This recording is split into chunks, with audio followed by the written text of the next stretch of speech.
Et je comprends maintenant pourquoi il y en a qui veulent plus se mettre en couple. Au nom de Dieu, les gars, ça dégoûte. La vie de ma mère. J'ai un pote, il était en couple avec une meuf, mais quand je vous dis que c'était la meuf parfaite, c'était vraiment la meuf parfaite. Que ça soit physiquement, mentalement, dans le comportement, c'était vraiment la meuf parfaite. Par exemple, quand elle allait en soirée et que des mecs venaient lui parler, elle calculait même pas un peu. Elle était pas en mode ouais, désolé, je suis en couple. Non, elle calculait même pas un peu. Et en fait, il y a 2 semaines, sa meuf, elle lui dit qu'elle va partir au Cap d'Agde avec ses potes.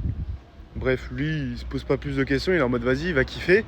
Parce que je vous dis, il avait vraiment mes confiance en elle, les yeux fermés. Alors qu'on sait très bien que le Cap d'Agde, surtout qu'elle est allée avec des copines célibataires. Du coup, elle est partie 1 semaine.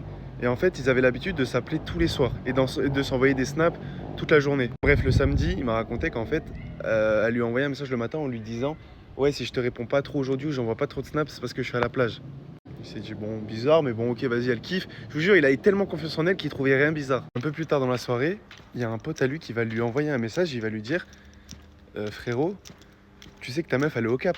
Lui il va répondre, il va dire bah oui frérot, je sais, enfin je suis au courant. Il dit non mais t'es au courant qu'elle est à la baie des cochons. Et lui il savait pas c'était quoi. Bref, il lui explique ce que c'est. Mais lui il lui demande des preuves, il dit non mais frérot c'est pas possible et toi elle pourrait pas me faire ça, envoie-moi des preuves. Et il lui envoie un snap où la meuf elle sort de la baie des cochons avec 2 mecs et elle est en train de galoche un des 2 mecs. Les gars, la vie de ma mère. Après, il lui a dit qu'ils sont partis dans une voiture et elle a dû se faire péter. Je vous jure, les gars, il m'a fait trop de la peine. Parce qu'il était vraiment en mode jamais de la vie, je me serais douté qu'elle aurait pu faire ça un jour.